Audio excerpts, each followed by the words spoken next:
Hi, it's Rachel with Stirring the Deep. It is so important in these days to be walking in obedience with God because what we are doing, our thoughts, our actions, they are manifesting themselves for what they truly are. So if we're not walking in wisdom, then you're going to see that's much more apparent in your life because that mercy of God is being lifted. So everything will be real for what it is because the truth is coming. Christ is coming to establish his kingdom. So for us, what that means is that it's very important to obey that voice of God and his leading. And so I'm going to be sharing with you these different things in these different areas where God is refining us, where he is purging out the corruption and instilling his beautiful, perfect spirit and renewing our mind. Because we know that no corruption can enter into the kingdom of heaven, right? And that is what's upon us. And so God is working with spirits right now to prepare them through his power to come into that kingdom of light.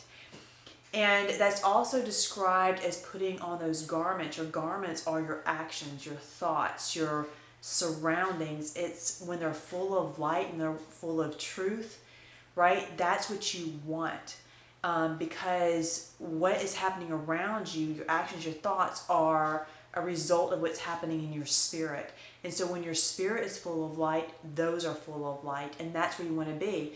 And so Christ, by the power of his spirit right now, and that wisdom that he's given you, is clothing you in those garments, but you've got to listen and tune in and follow that.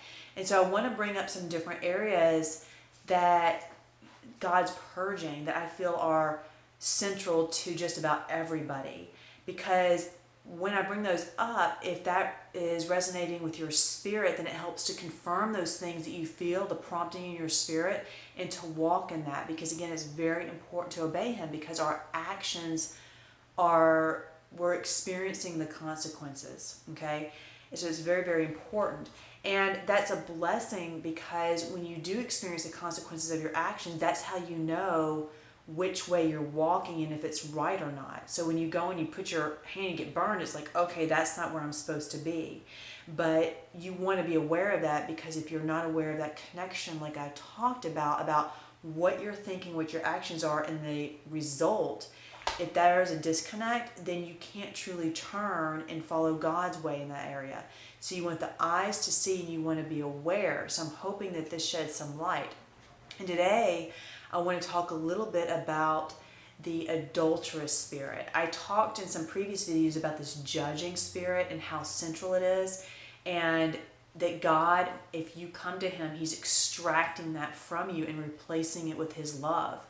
And another aspect of that corrupted operating system of the old man, of those old ways, of the ways of the world, is it's an adulterous spirit. So I'm going to explain a little bit about what that is. And the core or driving aspect of this adulterous spirit is desire. Okay? And desire is like a lesser God because it drives us. It motivates us. It can rule us.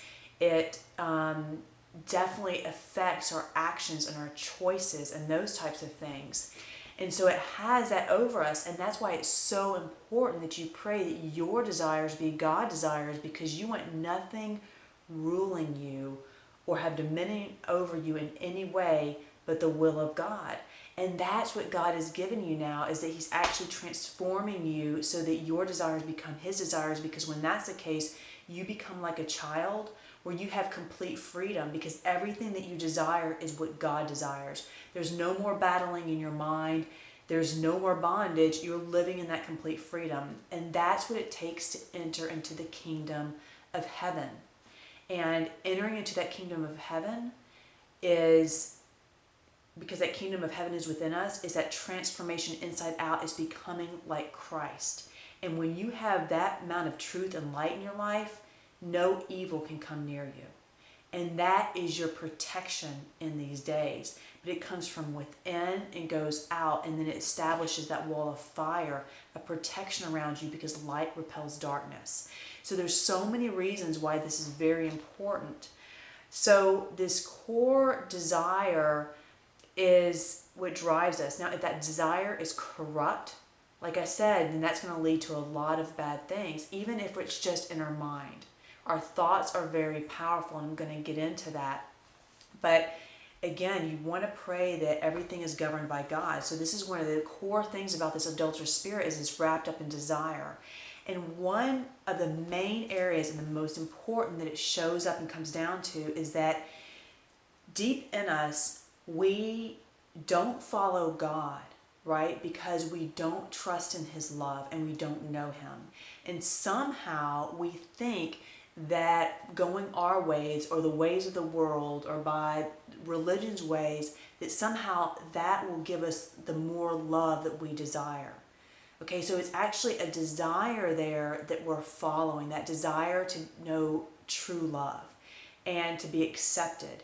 And in a lack of knowledge of God, we don't follow him and trust him, so we go these other ways. And so that is where it's talked about throughout the Bible, about playing the harlot, about being the adulterer, how God is our husband and we're the wife, but we've gone astray in our hearts because we've gone after these other things. You've gone after these other idols, these other gods, these desires that are corrupted, trying to fulfill what God should be doing, the fulfillment that comes from that union with him. And so that's that core, one of the main things about that desire that you see throughout the Bible. And so it's very important to be aware of that. And I talked about in another video about how that's the ultimate lie, that somehow life with God is less. And you only think that when you don't know God. But when you really taste his love for you, it's you find the treasure and you're willing to sell everything, meaning you don't want any other influence in your life because you see it all leads to death and corruption and suffering and pain, and actually leads you to where you don't want to be. And you realize that love of God, which he'll give you, and thus give you his wisdom, leads you to where exactly where you want to be, the truth of your desires. So again, remember, the desires are corrupt. So that's one of the ultimate things. Now, what you see is God established the marriage as a representation of him. He made man, male and female, in the image of God. It's the oneness, it's that love bond between them and these two spirits and that unity, that is that image of God, that love. Okay? Now that has been grossly corrupted in our world by this adulterous spirit. Because what we have brought into that sacred, holy, pure, beautiful marriage union is corruptions of every kind. Of every kind. And that is very important for you to realize, because God is real and what we feel is real. And if we have an adulterous spirit and we see the effects of that, and we see it in our marriages, we see it in our relationships, then that is affecting our relationship with God, because it's all connected. You either have that or you don't. And because that's made in the image of God, if that is corrupted in you, then your relationship with God is corrupted. That's what it's reflecting. So if you are in any way feeding an adulterous spirit by, for example, by fantasizing about other people, okay? And even if you don't act on these things, and that's why Jesus was so clear about this, because even in you, if you lust in your mind, it's adultery, because what you're feeding is that adulterous spirit. And if you're fantasizing about other people or whatever it is, then you are bringing in and feeding that adulterous spirit within you, even if you aren't physically acting on that. Okay, so this goes to your mind, to the very core. And so now you want to be very careful, because all the things that you look at, all the images, even other people, if you're looking at them in a lustful way, you're feeding that adulterous spirit. And if you're making that choice, then you're choosing it basically to keep that beast within you. And that is keeping you, not only is it hurting your marriage in many ways, because it's like you're bringing what's contrary to your marriage into it. Then you're also bringing that between you and God. Okay, because you're feeding that, and that is not a part of his love. It's like a huge roadblock from his love flowing through you, for you experiencing it and other people experiencing it. So that spirit's got to be taken out. So it's not about just controlling your desires. So you have all these desires and you have all these things and you're just trying to control it and tame it all. No, we're talking about purging it from your being so that it does not even influence your thoughts. That's what I mean. So you become like that child so that your desires are God's desires. We're talking about letting God implode those desires. Okay, so obviously, men that look at porn or women, all that has to be removed from your life. Even you have to be careful of a lot of movies and shows and media and images and pictures that you're looking at and magazines, because it's all feeding that adulterous spirit. It's all spirits feeding that spirit of lust in women and how they dress and how they present themselves. It's all, you can start seeing it and pray to see this, because it's so important. And again, you think, well, wow, how can I ever defeat this? You cannot. But this is what God is doing right now, is he's giving you the ability by the power of his spirit and the power of his truth within you to totally purge all this stuff and recreate it. And unless this stuff is purged, it's like you can't enter into the kingdom of heaven, because it's truth and you have to be truth. You have to have all the garments of light. You can have none of that corruption in you. And it's possible by the power of God working in your life. Okay? So obviously, people that are sleeping with people outside of that spiritual marriage where you're committed in your heart, again, you're promoting and working against that holy, sacred communion. And I want to get further in other videos about what that union really is supposed to look like, because we have gone so far from that. We are literally like a Sodom and Gomorrah.